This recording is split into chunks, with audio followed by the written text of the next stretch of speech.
The next fly I'm going to tie is the Super Clouser. This is made out of synthetic nylon material. It's much more durable than deer hair, and if your fish are not eating a big fly, you can cut it right here.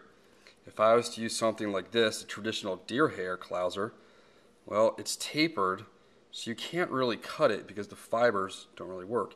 This is a fly I found last year during the shad run. So the first thing I'm going to do is take a nice sharp hook. It's a pre-sharpened saltwater Orvis hook. And let's just get one of those out and throw that onto the vise. Always going to be using a Regal. I'm going to be taking my thread, I don't care what color it is. We're going to be using, again, Danville flat wax nylon. I'm going to take some dumbbell eyes. I want this fly to sink down because I'm fishing for snakeheads with it. Apparently that's what they're eating this time of year. I'll throw whatever I want and they're not eating my flies, but they've been 3 caught this week on them. So dumbbell eyes, boom. Next up, some rainbow crystal flash. Take about 3 or 4 inches of that. Don't like the new rainbow crystal flash. See how straight it is? It used to come more in a kinky little like webby kind like that. This was my favorite.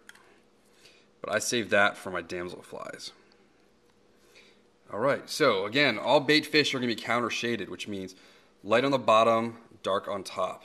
So we're going to take a light colored material of this. I'm going to take about 4 inches.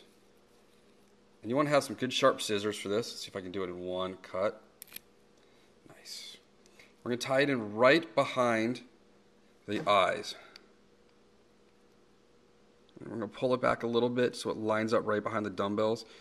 Give some pressure to this because you are going to be fishing for toothy critters.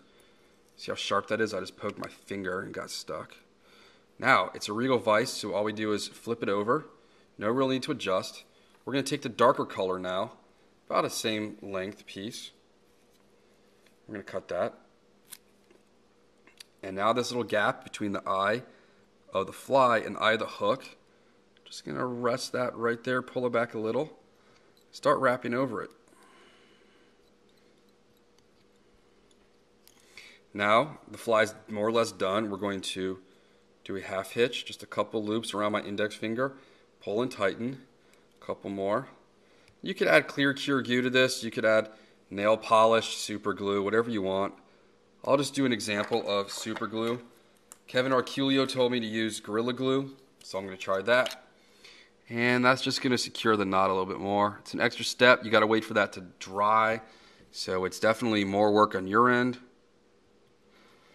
And I'm going to go try that fly out this evening. There you have it. That is a Super Clouser. Very effective. And at some point I'll teach you how to make the shrimp one of these.